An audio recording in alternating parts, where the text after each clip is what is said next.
Hello friends, welcome back to our channel. నేను కల్పన. First time మన channel ఎవరైనా చూసినట్లయితే తప్పకుండా సబ్స్క్రైబ్ చేసుకోండి. లైక్ చేసినప్పుడు హైప్ వస్తుంది, హైప్ మాత్రం తప్పకుండా ఇవ్వండి ఫ్రెండ్స్. మిల్లీ బగ్స్ మందార మొక్కలకు ఎంత విపరీతంగా పట్టేస్తుంది అంటే ఇక్కడ మీరు చూడొచ్చు. అసలు ఎలా అంటే కొమ్మకి ఊపిరాడనంత విధంగా పట్టేస్తుంది. ఇలాంటప్పుడు దీనికి ఏం చేయాలనేది ఈ వీడియోలో తెలియజేస్తాను. ఎక్కడ కూడా వీడియోని స్కిప్ చేయకండి, చాలా యూస్ఫుల్ అనమాట. ఇదేంటంటే మిల్లీ బగ్స్ బాగా పట్టినప్పుడు ఏంటంటే పువ్వులు పుయ్యనివ్వదు, మొగ్గలు రాలిపోతుంటాయి, ఆకులన్నీ ఎల్లో అయిపోతుంటాయి.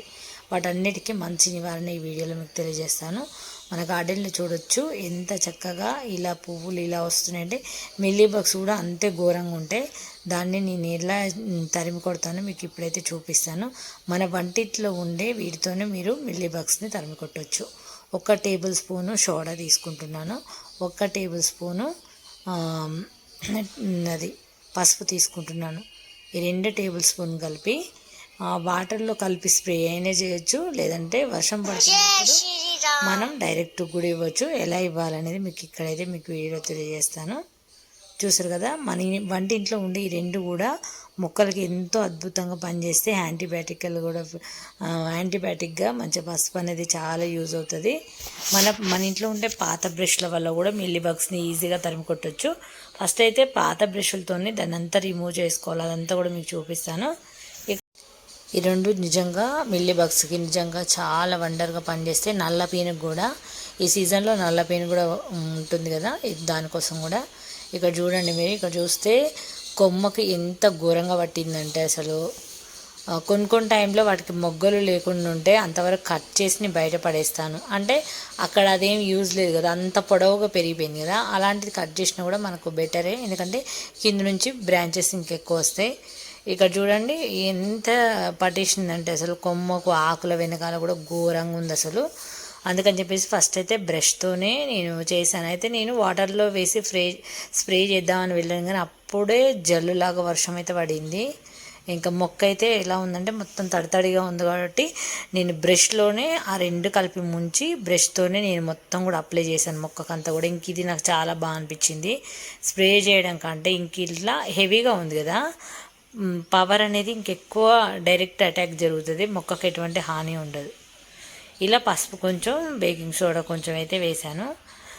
వేసేసి ఇంకా డైరెక్టు మనకు మిల్లీ బగ్స్ ఎక్కడైతే ఉన్నాయో వాటిపైన ఇంకా ఇలా రుద్దేశాను. అసలు ఇలా రుద్దడం వల్ల నిజంగా ఎంత మంచి రిజల్ట్ అంటే ఇది. ఇంకా వాటర్లో స్ప్రే చేయడం కంటే ఇదే బెటర్ అని నాకు అనిపించింది. మీరు కూడా తప్పకుండా ట్రై చేయండి, ఎందుకంటే డైరెక్టు దానికి పవర్ అనేది అందేసి ఇంకా మొత్తం అసలు పోయిందనమాట. అప్పుడే నాకు వర్షం కూడా పడుతుంది, అంటే లైట్గానే పడ్డది, అంటే జల్లులాగా పడుతుంది. పడడం వల్ల ఏంటంటే ఇంకా దానికి తడి కూడా అందిందనమాట. లేదంటే నేను వాటర్లోనే స్ప్రే చేసేదాన్ని. ఇట్లా తెచ్చుకున్నదంతా కూడా ఒక 3-4 టైమ్స్. ఇంకా నేను కొంచెం మీకు చూపించాను, తర్వాత ఫోన్ పక్కన పెట్టేసి మొత్తం కూడా కొమ్మకు ఆకుకు అంతా కూడా రుద్దేశాను. ఎంతైనా ఇట్లా ఫోన్ పట్టుకొని రుద్దడం అంటే కొంచెం కష్టంగా ఉంటే కాస్త మీకు చూపించి తర్వాత ఫోన్ పక్కన పెట్టేసి మొత్తం కూడా క్లీనప్ చేశానని చెప్పొచ్చు. అసలు ఎంత బాగా అయిందంటే ఇంకా దానికి మొక్కకు ఇంకా ఈ పవర్ అనేది అలాగే ఉంటుంది. కొంచెం జల్లు పడటం వల్ల ఏంటంటే మంచిగా తేమ అనేది మొక్క పైన ఉంది. అంటే మామూలుగా మొక్క డ్రైగా ఉంటుందంటే పొడిగా ఉండి రాళ్ళు కింద పడుతుంది. ఇప్పుడేమో బ్రష్తో చేశాను కదా, ఇప్పుడు ఆ పౌడర్ 2 కలిపేసి ఆకులపైన చల్లేస్తున్నాను. ఎందుకంటే ఆకులపైన తేమ ఉంది కదా, కొంచెం జల్లు పడిపోయింది కాబట్టి అలా స్టిక్ అయిపోతుంది. ఎటువంటి బ్యాక్టీరియా, క్రిమికీటకాలు, ఇన్సెక్ట్స్ ఏమున్నా కూడా మొక్కకు చనిపోయి మొక్క హెల్తీగా తయారవుతుంది, మంచి గ్రీనరీగా కూడా. ఈ రెమెడీని మీరు చామంతి మొక్కలకు కూడా నల్లపేను పట్టిద్ది, అలాగే చిక్కుడు బాధలకు కూడా పడుతుంది, అలాగే మన మిర్చి ప్లాంట్స్కి కూడా పడుతుంది. కాబట్టి ఇదే రెమెడీ యూజ్ చేయండి. అక్కడక్కడ ఏమైనా ఇంకా ఇలాంటివి ఏమైనా ఉంటే కొంచెం ఎక్కువగా కనిపిస్తున్నాయి అనుకో, అక్కడికక్కడ కట్ చేసుకోవడం కూడా బాగా బుషిగా అవుతుంది మొక్క అనేది. చూసారు కదా, ఆఫ్టర్ కొన్ని రోజులకు ఎంత చక్కగా అసలు ఎంత బాగా వచ్చింది చూడండి. దీనిపైన కూడా మళ్ళీ మధ్యలో అప్పుడప్పుడు మనం పసుపు నీళ్ళు కానీ ఇవే ఇట్లా చల్లొచ్చు, బాగా ఇంకా ఏమైనా ఉన్నా కూడా పోతాయి. నేను అదే అప్పుడప్పుడు కొంచెం పసుపు నీళ్ళు కూడా మామూలుగా వాటర్లో కలిపి చేతితో అయినా ఇట్లా జీలకరించవచ్చు, చక్కగా పట్టేస్తుంది.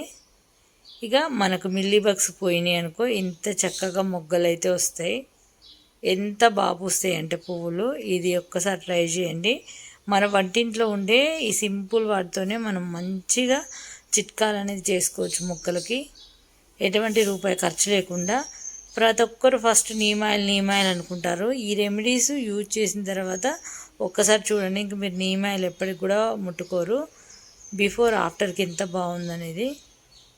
అలాగే ఇంకా గార్డెన్లో చూడండి, ఇవి పన్నీర్ రోజు చూడండి అంత వర్షమే పడుతుంది. కొద్దిగా కొంచెం మార్నింగ్ ఎండ కొట్టడం అవ్వడం వల్ల పూలు అయితే ఎంత చక్కగా వాడిపోయినాయి చూడండి. చూస్తే మార్నింగ్ ఏమి ఎంత బాగున్నాయి. మొగ్గలు కూడా చూడండి ఎంత బాగా వచ్చినాయి. అసలు మొగ్గలైతే లెక్క పెట్టలేనన్ని మొగ్గలైతే ఉన్నాయని చెప్పాలి మన గార్డెన్లో. ఇవి గులాబీలు అసలు ఎంత బాగా పూసాయి చూడండి. ఇలా ఈ పూలకు కూడా మనము ఇంత చక్కగా చిగురు రావాలి, ప్రతి చిగురుకు మొగ్గలు రావాలి అంటే ఖచ్చితంగా మనం పోషకాలు అనేది చేసుకోవాలి. మీకు ఆల్రెడీ చూపిస్తూనే ఉన్నాను ఎవ్రీ వీడియోలో పోషకాలు అయితే.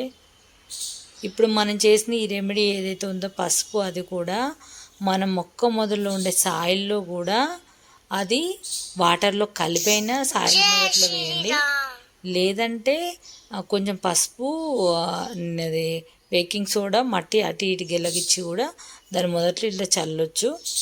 అది కూడా మట్టిలోని ఎటువంటి క్రిమికీటకాలు ఉన్నా, పెస్ట్ ఉన్నా కూడా పోతుంది. అంటే మనకు కాండం తుంచే పురుగులు అవి ఉంటాయి కదా, వాటి నుంచి కూడా మంచి నివారణ అనేది ఉంటుంది. చూసారు కదా గార్డెన్లో ఎంత మంచిగా దొండకాయలు, ఇంకా పచ్చిమిర్చి మనం చూపించాను కదా, కేజీలు వెళ్ళినాయి కదా. అక్కడక్కడ ఉన్నవన్నీ కోసేస్తున్నాను, ఎందుకంటే మళ్ళీ ఫ్లవరింగ్ అనేది స్టార్ట్ అయింది. మంచిగా మొగ్గలు అవన్నీ ఉన్నాయంటే అవన్నీ మళ్ళీ ఎక్కువ మన కాయలు ఉండాలంటే మనం ఆల్రెడీ కోసినవి చక్కగా కోస్తుంటే మళ్ళీ మొగ్గలు అనేది విపరీతం. జూన్ నుండి ఇప్పటి వరకు అయితే 2 కేజీల పచ్చిమిర్చి అయితే హార్వెస్ట్ చేశాను. ఈరోజు అయితే చాలా తక్కువే వచ్చాయి. ఈ మా గార్డెన్లో ఏంటంటే ఇప్పుడు బాగా ఉడతలు ఎక్కువైపోయినాయి. ఆ ఉడతలు దొండకాయలు అయితే మొత్తం ఆగమాగం చేస్తున్నాయి. చూసారు కదా, ఇలాంటి ఫ్లవర్స్ మీ గార్డెన్లో రావాలి అంటే ఎప్పుడైనా మందార మొక్క హెల్దీగా బుషీగా ఉంటే మంచిగా పువ్వులు అనేది వస్తాయి. గులాబీలు కానీ రకరకాల మందారాలు అయితే ఉన్నాయి మన దగ్గర. ఈ ఆరెంజ్ ఇప్పుడు ఒక 3 మొగ్గలు అయితే 3-4 ఉన్నాయి. ఇవి ఆరెంజ్ ముద్ద మందార. నెక్స్ట్ మీకు అవి బ్లూమ్ అయినప్పుడు చూపిస్తాను. ఇంక ఈరోజు కోసిన దొండకాయలు, అలాగే పచ్చిమిర్చి. చూసారు కదా ఫ్రెండ్స్, మన సింపుల్గా ఇంట్లో ఉండేవి ఇవి చేసి మన కిచెన్లోనే ఉండే సోడా, అలాగే పసుపు, ఈ 2 కలిపి మంచిగా స్ప్రే అయినా చేయొచ్చు. నేను చేసిన విధంగానైనా చేయండి, మంచి రిజల్ట్ అయితే ఉంటుంది. ఈ వీడియో నచ్చితే లైక్ చేయండి, ఛానల్ని సబ్స్క్రైబ్ చేసుకోండి, మీ ఫ్రెండ్స్కి కూడా షేర్ చేయండి. చాలామందికి తెలియక నర్సరీలో ఎప్పుడు నీమాయిల్ కొంటూ ఉంటారు. సింపుల్గా వీటితో అయితే ట్రై చేయండి. వీడియోని అయితే తప్పకుండా